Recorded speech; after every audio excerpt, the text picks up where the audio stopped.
जो ये इलाका है, इस इलाके से और ज़्यादा लोग आंदोलन से जुड़ेंगे इस रैली से, ऐसी हम आशा करते हैं। और जो खासकर राजस्थान वाला इलाका है उसमें भी इससे और ज़्यादा जागृति आएगी। सर, लखीमपुर खीरी की घटना से हर कोई आहत है और आपको भी गिरफ्तार किया गया था, फिर आपको भी उन्होंने छोड़ा।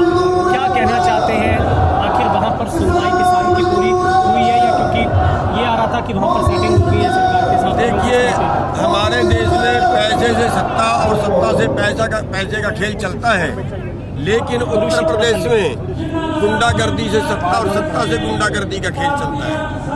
और हमें दुख है इस बात का कि एक हफ्ता गुजर जाने के बावजूद भी अभी तक मंत्री गिरफ्तार नहीं हुआ है। तो जहाँ पे ऐसे लोग सत्ता में बैठेंगे वहाँ पे देश का बेड़ा गर्क होना तय है। तो ऐसे लोग जो है वो जनता का भी फर्ज पड़ता है कि अच्छे लोगों को राजनीति में भेजें, ना कि इस तरह के लोगों को जो जनता को कुचल डालें, जो जनता को मार डालें। जो सरकार होती है वो दूसरी खुदाई होती है, परमात्मा के बाद सरकारी रखवाली होती है। और अगर सरकार इस तरह से कुचलना शुरू कर दे गाड़ियाँ चढ़ा के, तो ये देश की बदकिस्मती मानी जाएगी। सर, केंद्रीय मंत्री ने अभी तक इस्तीफा नहीं दिया, उसके लिए आप क्या कहना चाहिए? हम इस्तीफे की मांग नहीं कर रहे हैं, उसकी गिरफ्तारी की मांग कर रहे हैं। उसको गिरफ्तार होना चाहिए। वो 120B का मुजरम है, कत्ल का मुजरम है, उसको गिरफ्तार करना चाहिए। सरकार को तुरंत गिरफ्तार करना चाहिए। इस्तीफे क्या करना, वो तो खुद सस्पेंड हो जाएगा गिरफ्तारी के बाद। चुनौनी साहब, हरियाणा का एकमात्र उपचुनाव इलाहाबाद में हो रहा है। सरकार ये कह रही है कि किसान वहाँ का बहुत सेटिस्फाई है और ये अग्नि परीक्षा किसान की है, देखते हैं वहाँ पर क्या होता है। क्या लगता है सर, किसान किसके साथ खड़ा होगा वहाँ पर सीधे तौर? नहीं, वहाँ पे संयुक्त मोर्चे ने कोई फैसला अभी तक उसके बारे नहीं लिया है और ना कोई संयुक्त मोर्चे ने अपना उम्मीदवार वहाँ पे खड़ा किया है। ये तो अग्नि परीक्षा तो हमारी तब थी ना, अगर हम संयुक्त मोर्चे के तब से कोई उम्मीदवार वहाँ पे देते तब हमारी अग्नि परीक्षा होती। तो ऐसा हमने वहाँ पे नहीं किया। वहाँ पे हमारी राय को इस तरह की बनी नहीं है उसकी। सर, पहले आपने भी बयान दिया था कि अभय सिंह चौटाला अगर इस्तीफा दिया तो फिर वो क्यों चुनाव लड़ रहे हैं। इसी सवाल पर बीजेपी और कांग्रेस भी कह रही कि अगर उन्होंने इस्तीफा दिया फिर दोबारा चुनाव क्यों लड़ रहे हैं, आपको क्या लगता है सर? देखिए, वैसे तो ये सबका अधिकार होता है, लेकिन हमारा उस कहने का अर्थ ये था कि अभय को इस्तीफा देना ही नहीं चाहिए था। क्योंकि जो लड़ाई आदमी अंदर बैठ के लड़ सकता है वो आदमी बाहर बैठ के नहीं लड़ सकता। उसको इस्तीफा देना ही नहीं चाहिए था।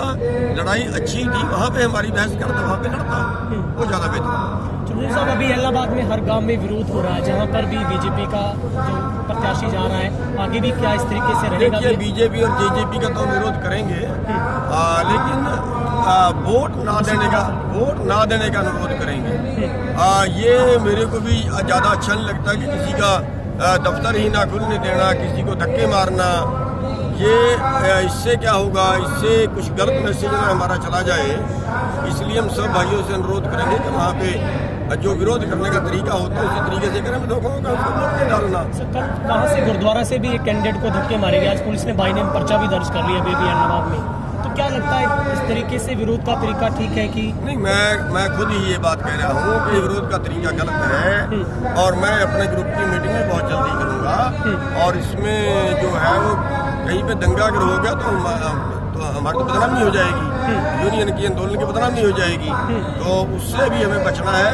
हम लोगों से जरूर अपील करेंगे कि बीजेपी और जेजेपी ना दें, बाकी किसी को भी नहीं। सर, क्या लगता है इस उपचुनाव में क्या स्थिति आपको नजर आ रही है? क्योंकि बीजेपी तो बहुत बड़ी बड़ी बातें कर रही है। हमें नहीं पता क्या स्थिति नजर आएगी, लेकिन बीजेपी और जेजेपी का तो सुपड़ा साहब को कहने का तो तय है, औरों को पता नहीं क्या होगा। तो सर, किसान यहाँ का किसका साथ दे? क्योंकि किसान तो असमंजस की स्थिति में है, इस बात का मैं बता हटा हूँ कि हमने संयुक्त मोर्चे की तरफ से कोई फैसला नहीं लिया है, इसलिए हम कोई ऐसा आदेश नहीं कर सकते कि उसको ही दे।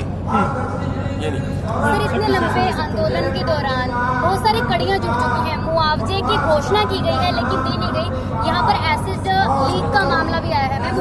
सर, उसके विषय में देखिए, हमारी बदकिस्मती है कि इस बार कपास जो है वो बहुत ज़्यादा लाभ समझी से खराब हो गई है, हरियाणा में भी, पंजाब में भी, और कुछ भी मुआवजा उसका मिलन नहीं दिया गया। कई लोग जो कपास वाले किसान थे वो बहुत से लोग सुसाइड कर चुके हैं।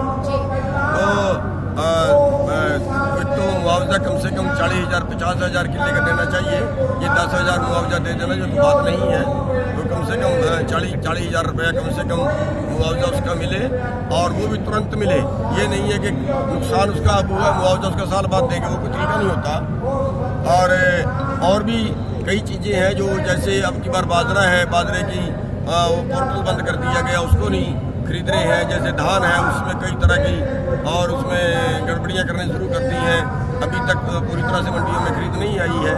ये सारी चीज़ें हैं जिनसे सरकार परेशान कर रही है। एक चुनौती से कल सीएम ने होम मिनिस्टर से मुलाकात की दिल्ली में सिंघ और टिकरी बॉर्डर को लेकर। किसने? मुख्यमंत्री ने गृह मंत्री से मुलाकात की है सिंघ और टिकरी बॉर्डर को लेकर। कल उनका बयान आया था कि उसको खाली करवाया जाएगा 20 तारीख तक। देखिए पहली बात तो यह खाली करवाने के लिए किसी के बाप की ताकत नहीं है। ज़्यादा खाली करवाने का सवाल है। हाँ, रास्ता रोकने की बात है।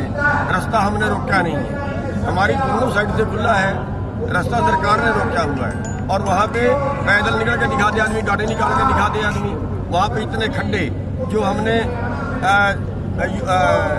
सोनीपत के एसडीएम को, सोनीपत के डीसी को वीडियो बना के लिख के भेजा कई दिन पहले। कोई रिपेयर नहीं, बिल्कुल जा ही नहीं सकता, कोई जा ही नहीं सकता। बैरिकेड के छोड़ी आगे है, उसके 2 किलोमीटर पीछे कोई निकल ही नहीं सकता। और कल हमने सीएम को भी ट्वीट किया है, तो वहाँ कोई रिपेयर तो सड़क की करता नहीं। आगे तो फिर भी दाएं बाएं जो के निकल जाती है, लेकिन इधर जो जाम लगते हैं वहाँ से कैसे निकले।